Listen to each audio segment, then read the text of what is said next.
Hello and welcome to the Car Care Nut channel. This is a 2019 Toyota 4Runner, 5th generation 4Runner with just over 100,000 miles. This car is an AC problem that we've been chasing for a while because it only happens if you drive it for 3 hours continuous. Kind of hard to duplicate for a shop. I mean, we work here. I can't send someone to drive it for 3 hours. It's a customer from out of town. They really don't have the issue until they take a trip. Long story short, we'll talk about the details of the diagnosis as we try to fix it. We're going to pull the dash and replace the evaporator and the expansion valve, which I'm just going to tell you one thing. Let's keep it honest here. The last time I pulled the dash on a 5th gen 4Runner, it was 2021 or 2022. It was a brand new truck that had rodent damage. We had to replace the harness behind the dash. My memory serves right. It was not terrible, but I've actually never done an evaporator on one of these. I mean, they don't really have evaporator problems. They're not that old, so how hard can it be, right? Don't say that. Let's get to work. So this 4Runner was a very interesting adventure with this car. So here's the problem with this car. This car came to our shop a long time ago. This was one of the subsequent visits. The original problem was when you take it on a long trip, 2-3 hours plus, you lose AC. All of a sudden, the airflow stops. Not that the air is not cold, the airflow stops. Basically, you hear the blower motor running, but there's no air coming out of any vents. That description sounds like a classic evaporator freezing. But why is it freezing? And why does it happen only after a long time? This is the part where it gets a little difficult. I mean, at a shop, we can't take a car for a 3-hour drive for diagnosis purposes. This is a little difficult. The logistics of that are not simple. And the owner of this car does not live close by where they can take it for a 3-hour drive. And as soon as it starts, they can just bring it by and we can see it, because I can't diagnose the problem if it's not happening. That's the difficult part, because when we tested the car initially, like I was hoping we would find something.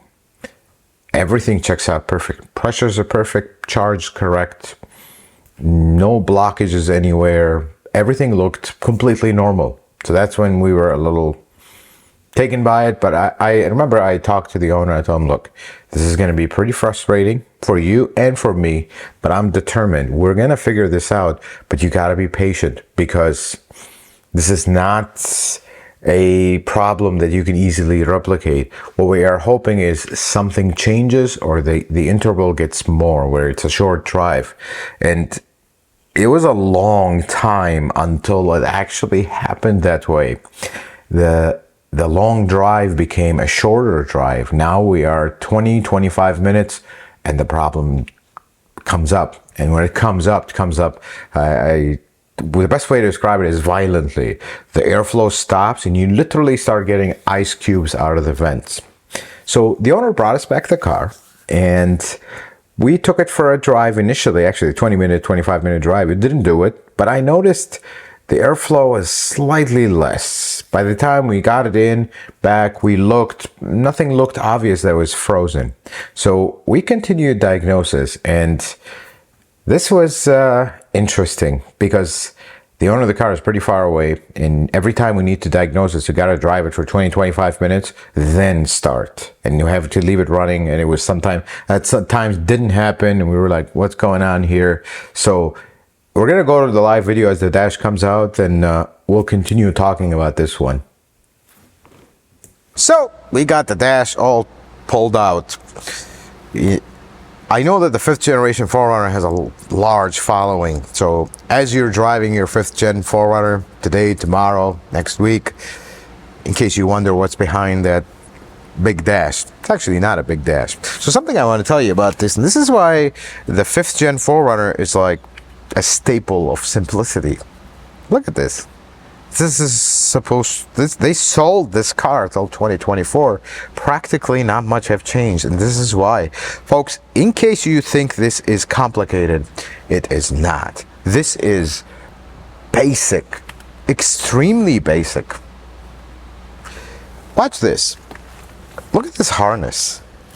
Look at this clip, how big it is. Look how tiny this harness is.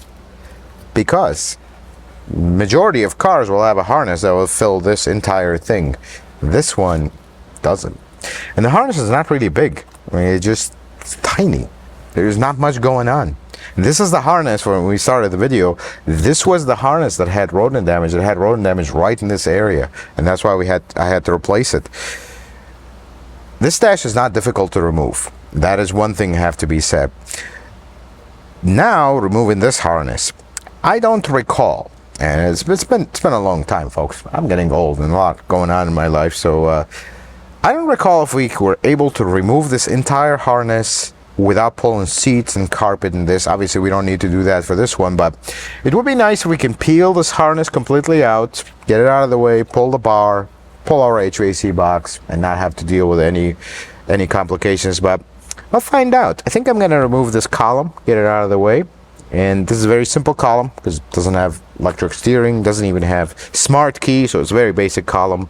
I mean, I'll have Jose come around so you guys can see this side.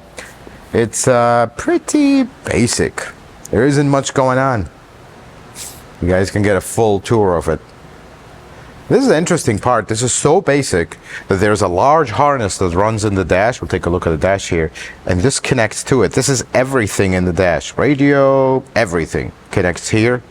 And then if we go look at the dash, there's this big junction right here that basically ties everything. Usually that's not the case. Usually a dash does not have a harness because there's so much stuff you don't want to put a harness here. Usually just the antenna or speaker wires, and that's about it. But this one has the entire harness for the whole radio and everything. It's part of the dash. That's pretty cool. Now here's another cool thing. Usually when you look at cars, we review cars on the second channel, even on the main channel if it's Toyota or Lexus. Look how close you are here. There's not a lot of real estate. This is super compact. I mean, here's the bar, here's the bulkhead. You're super close to it, and that is pretty cool. Here's another thing. I was if you go around and show them something.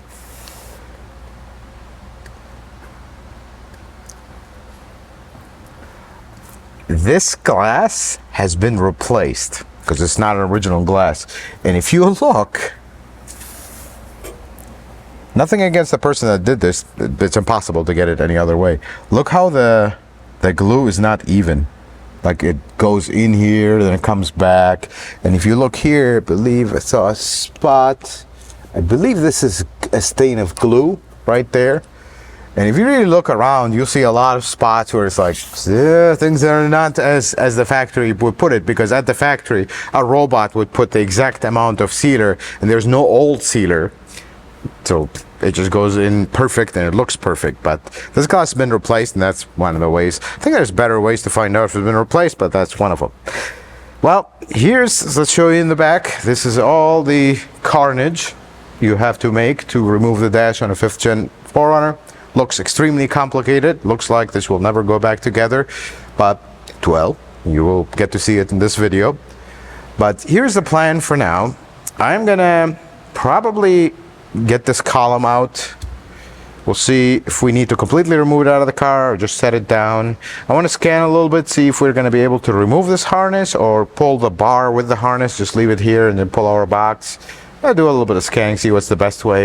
And folks, one thing I want to tell you, unless you are new and this is your first dash you pull for a professional technician, first dash you pull, period, never pull the dash, not really familiar with the brand, or like you work at an independent shop where you work on every single make and model of cars, obviously you're not going to know the ins and outs of one model. You have to research and kind of look before you start.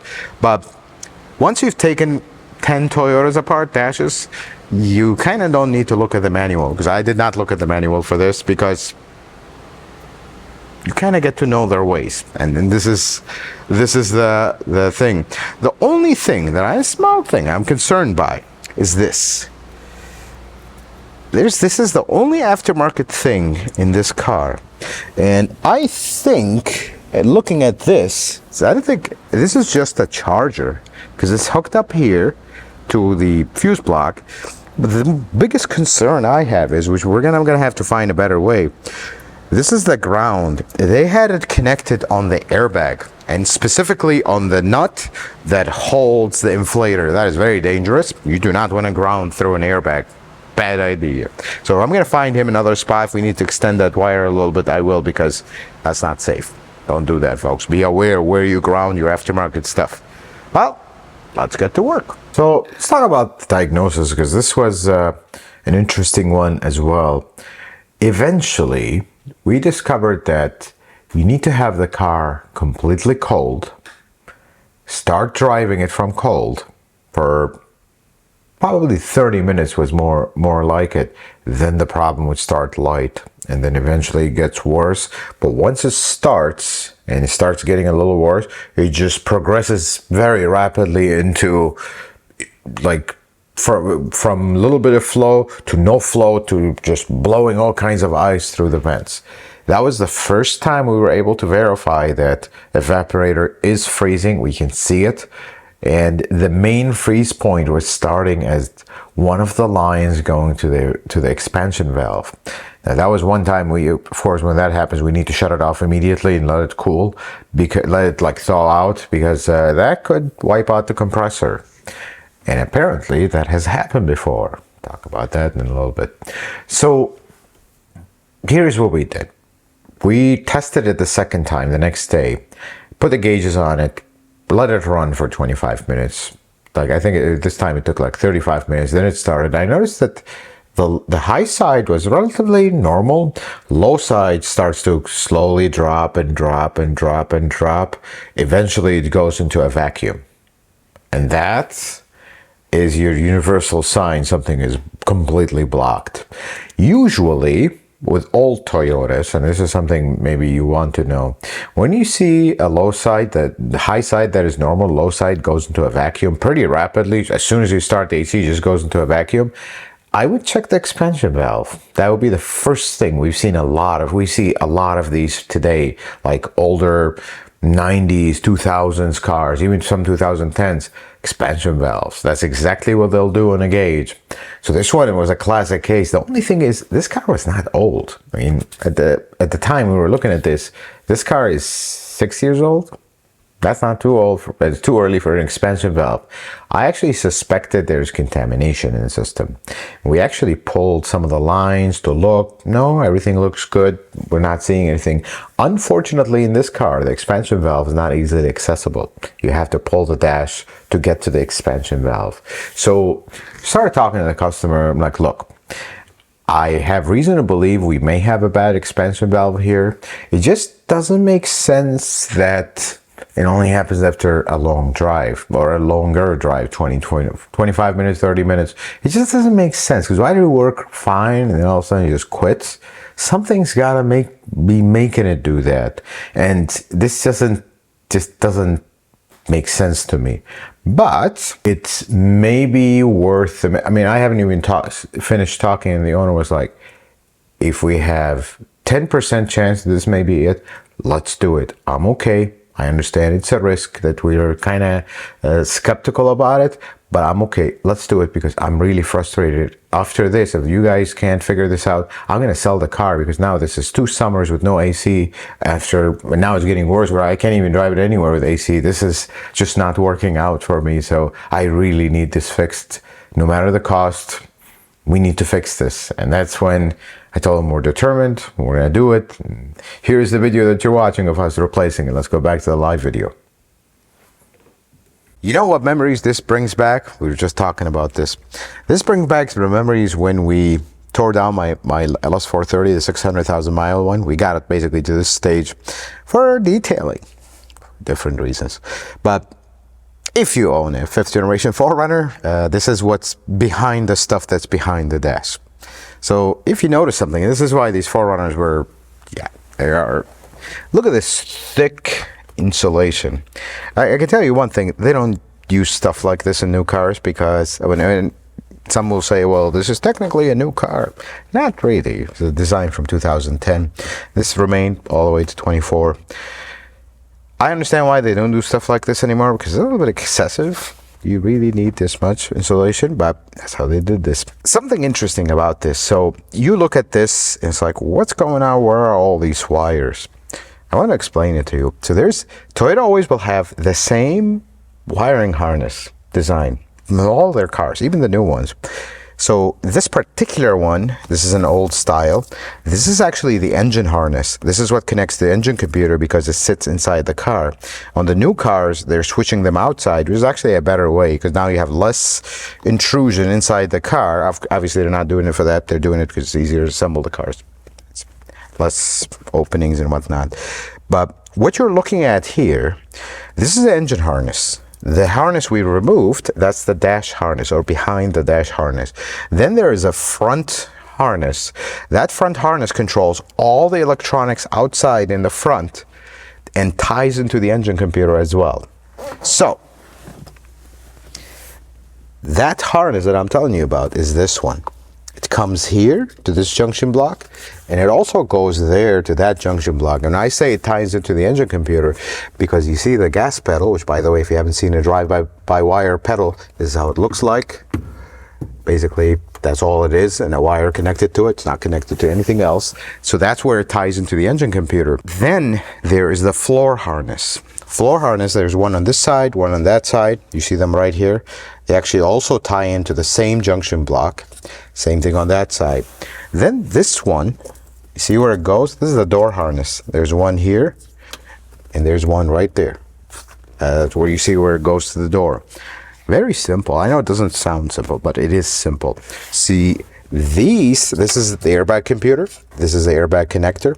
We disconnected the one that goes through the dash harness and ends up here, which, if I am not mistaken, this is either for the curtain airbag, which this one, sorry, not the curtain airbag. This is for the rear seatbelt pretensioner. Don't quote me on that, but I think that's what this one is because it goes in the floor harness.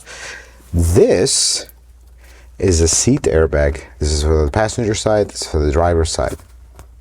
That's how this is wired. It's pretty interesting how they wire these cars because they're all the same. Yeah, I know it doesn't look like it, but they all have the same. So once you grasp, okay, this is this harness, this is that harness, you start to know where they go. Now, sometimes, and this is where the different designs of the dash harness, which makes it complicated. Sometimes the seat controls are not tied with the floor harness. So on your side, Jose, if you follow the floor harness, you're going to see a branch right in this area that goes towards the seat. Do you see it? That's actually for the seat controls, like power seat and whatnot. Sometimes that wire is actually part of the dash harness and it goes through here. That's when, if you want to remove the harness completely, you have to remove the seat, disconnect everything, pull that wire. That's when it makes it a little bit more complicated. But this is not the case.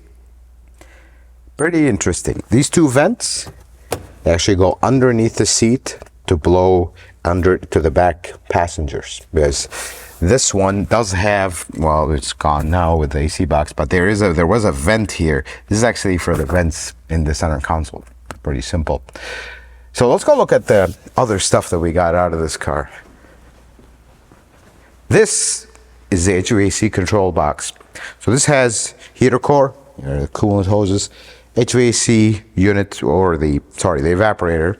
It's getting late. You can tell that it's getting late. So here's what you're looking at here. This is a design that they used to use in the past. They used to have these two pipes. The expansion valve is actually right here. Terrible idea, if you ask me. That's why they don't do this anymore. Then evaporator. In newer cars, because the expansion valve can sweat. That's why you notice it has this packing, which we're going to replace. They moved it where the evaporator has this pipe connected to it. This is where you go outside the car under the hood. They started putting the expansion valve right here. It sweats on the outside, doesn't matter, and it's easily accessible for service. It's much better. Heater core has always been the same. It's just two pipes, go to the heater core, and we're good. I want to show you this. This is a PTC heater. This car actually has a PTC. You see these giant wires, because this is a heater that heats up the cabin until the car warms up. It's emission stuff. That's what that is. Cabin air filter is very easy to replace right now. Pretty sure there's better ways. We can just do this. Here you go. That is one way to replace a cabin filter, or you just don't do all this and just, replace it. That's the easy way. So, something else I want to actually show you on this. If you see this, This is actually the AC computer right here. See this wire connected to it? These are the servo motors that control all the doors and whatnot. So that's that. This is a wire harness. This is probably, I don't want to say it's the biggest harness in the car, because there is another one that is bigger, which is the front controller one. I'll show you briefly. But this is, I want to say, the second biggest harness usually in any car. This one is not as complicated. It looks mega complicated in how it routes or whatnot. But again, when you work on the same brand, you get to see how they route things, and things start to make sense. There's one thing about this harness that I want to show you, and so I find it. Should be, there it is. This is a disaster. Can't show you the numbers on it. Sorry, Jose. This is a disaster. This is the ID box. This, if you have access to it, you can actually disconnect it, jump a few wires, and you can start this car. That's the problem. Guess where this is? This is why you notice there's a very long wire here that attaches it. This sits right here. Right here. And that sits right here. You even see the little imprint. This is right there. You're not accessing that to jump a few wires and start the car. That's the whole point. So this is actually an old school design. They don't do that anymore because security have gotten a little bit more sophisticated and having to hide something like that so folks won't steal it. Now, some of you will say, well, why can't they just get this wire somewhere else? Where?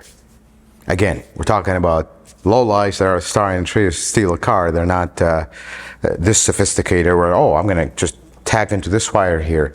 That's not how this works. I mean, look here. So which wire of these is it? It's not that simple. You'll have 6 of the same color wire. Which one? It's not that simple. Again, they want something easy. If they're that dedicated, maybe they'll be like the rest of us and find a real job and make an honest living. This is a bar. Every car will have a bar like this. It's basically a support structure. This is not just something to hang stuff on. This is the main structure that supports the body from caving in. It's tied to both sides, and it's actually, in a case of an accident, this is a support structure.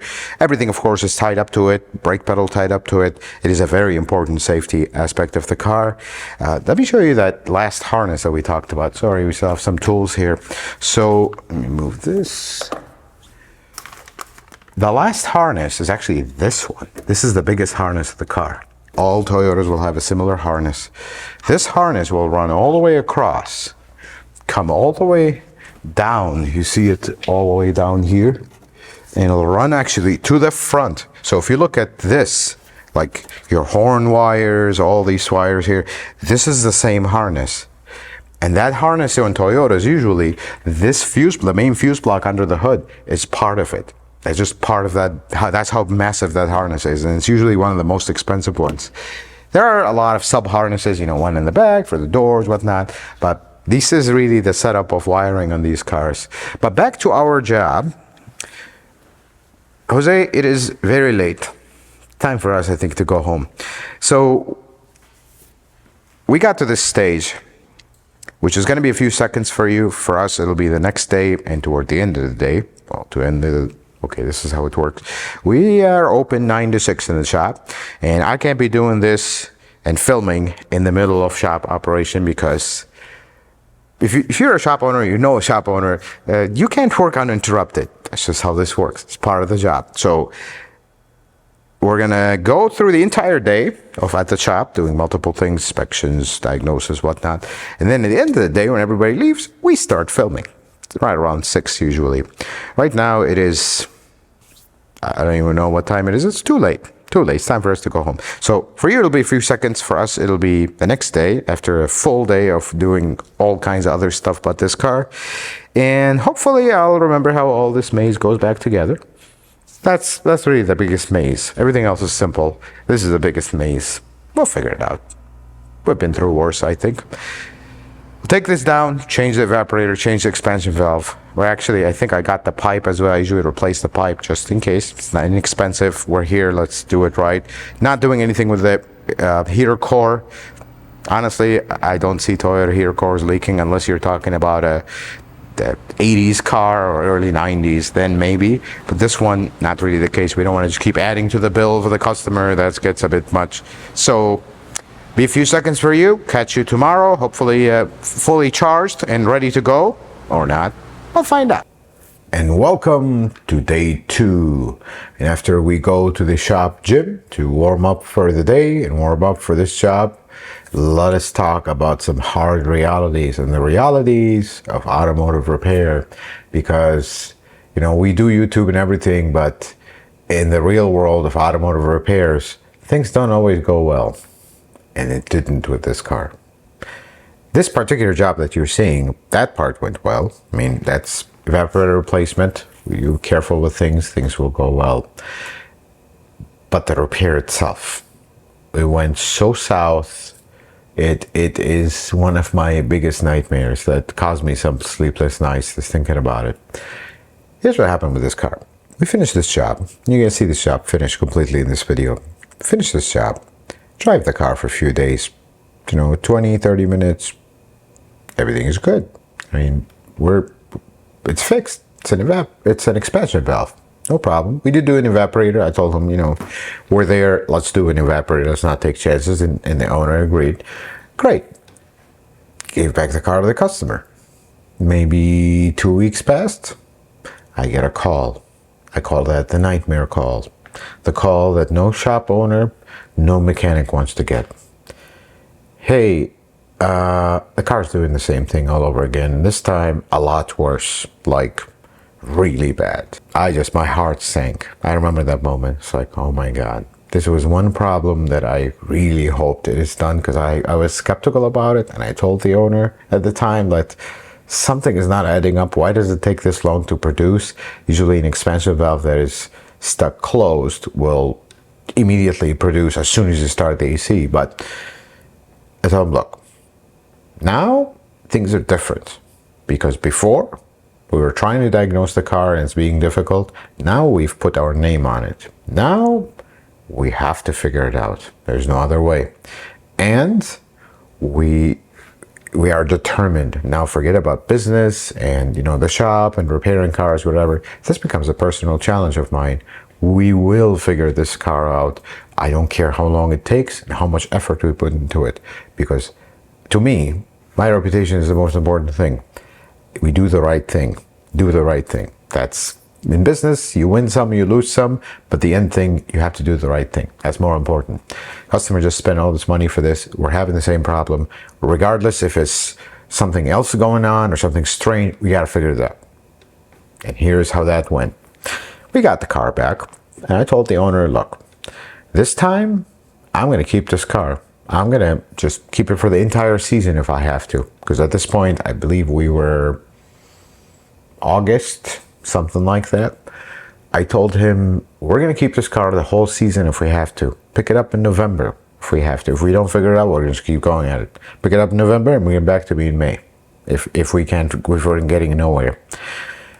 I have tried everything under the sun. Nothing makes sense. Nothing is adding up. This car randomly will do this, and not all the time. Randomly will do this. And when he mentioned that it was doing it now immediately, I was happy. Okay, we may be able to catch it quickly. But now I went back to 30, 35 minutes, didn't do it. Nothing was adding up. I was running through multiple scenarios. Okay, maybe the pressure switch was sticking. No, we got it to happen. Pressure switch reading right. Maybe the computer is commanding the compressor to stay on when it doesn't. That's not the case. Nothing was adding up. Nothing was making sense. Just what's going on with this car? There come a time, and I remember that week specifically, we got so frustrated with this car that I actually, it's a saying with mechanics, when you get frustrated with something, take a 5-minute break. I actually took a week break. We just needed it because we were getting nowhere. And this was getting very frustrating at this point. It's like nothing is adding up. Nothing is making sense. What's going on with this car? We took a week break. At the end of the week, one of my technicians who's really good at diagnosis, he got involved with this car a little bit at some points when we were looking into it. He told me, hey, can we get permission for the customer? I'll take it home. I live exactly 30 minutes away. Let's see if he loves cars and he's really like mystified. We're all mystified by this. I'll take all the equipment with me. I'll start driving in it. And every morning when we come in, just before we open, before we start, we'll dig into it a little bit and keep going at it until we figure it out. Great. First day actually never happened. No problem. Okay, that's strange. Next day, same thing. Then one day, and I never forget this, texted me first thing in the morning before I even got into the shop. Hey, this thing is really bad. Like, started it within 2 minutes. It's blowing ice through the vents. Okay, well, come in. I'll be right there. Let's come in a little earlier.